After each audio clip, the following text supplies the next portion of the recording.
seja bem-vindo ao meu canal. Sou o professor Luiz Maggi. Hoje nós vamos ver mais um exercício de cálculo que está no livro do James Stewart, que é o seguinte: na teoria da relatividade, a massa de uma partícula com velocidade v é m igual a m0 dividido pela raiz quadrada de 1 menos v quadrado sobre c quadrado, onde m0 é a massa da partícula em repouso e c é a velocidade da luz. O que acontece quando v tende a ser por valores menores que c, tende a ser pela esquerda? Esse exercício está no volume 1 do James Stewart, página 91, exercício 46.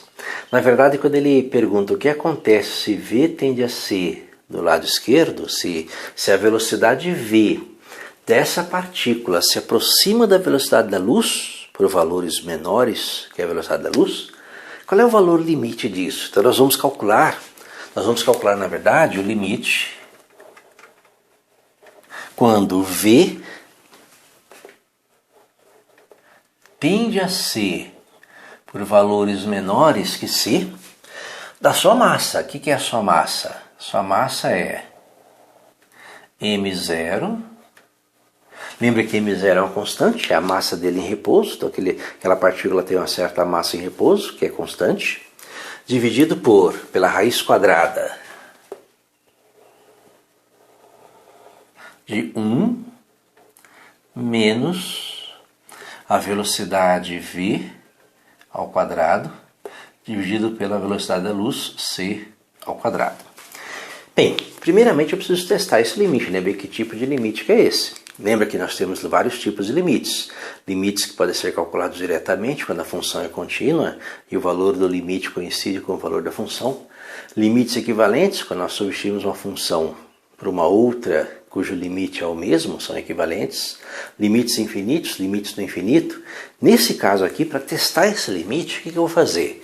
Se o v tende a c, nós vamos testar esse limite fazendo a velocidade v da partícula igual à velocidade da luz, já que v tende a c, né? Então vamos fazer v igual a c e ver que tipo de limite que é esse. Perceba que se eu fizer v igual a c, eu vou ter, né, m0,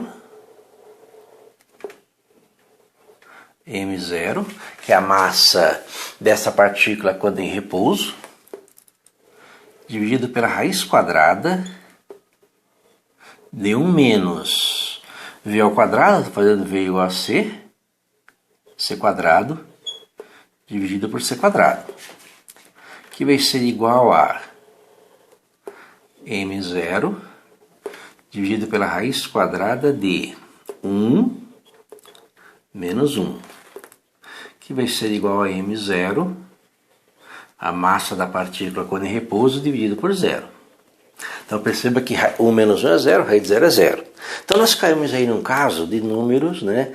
De número, lembra que a massa da partícula quando em repouso é um valor, é uma constante, é um número, um valor positivo.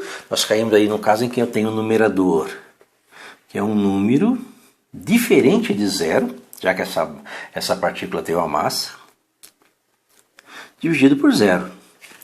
O que caracteriza limites infinitos. Tá? Limites cujo resultado, né, o resultado desse limite, ele é igual a mais ou menos infinito.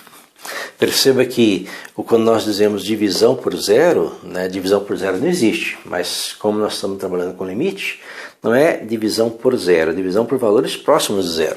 Então os valores próximos de 0 positivos ou negativos, dependendo da aproximação. E é o jogo de sinais aqui que define, né? O jogo de sinais aqui que define se o limite é mais ou menos infinito. Perceba que é exatamente o que acontece aqui, né? Se você substituir o v, né, por c, já que v tende a ser, não que a velocidade é igual à velocidade da luz, mas se ela tende à velocidade da luz, se você substituir, você vai ter aqui nesse limite um resultado que é a massa inicial, a massa dessa partícula em repouso, dividido por 0. Lembra, a massa dessa partícula em repouso é um número positivo. Aí nós precisamos analisar o denominador. Perceba que é o denominador que define, nesse caso, o sinal, se é mais ou menos infinito. No caso aqui, pode ser uma aproximação de 0 pela direita ou pela esquerda. Como o v tende a ser, ele não é igual, ele é menor que a velocidade da luz, se o valor de V ele tende a ser pela esquerda, ele é menor que a velocidade da luz, esta razão aqui é ligeiramente menor que 1. E o número 1 menos um número que é ligeiramente menor que 1, o resultado é positivo. E a raiz quadrada de um número positivo é positivo. Lembra que não poderia ser diferente, né? Nós não temos aí raiz quadrada de número negativo.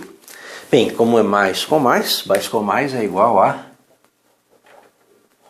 mais infinito. Então, pela teoria da relatividade, né, com essa formulazinha aqui, quando a velocidade da partícula se aproxima da velocidade da luz, a sua massa tende a ficar infinita, certo?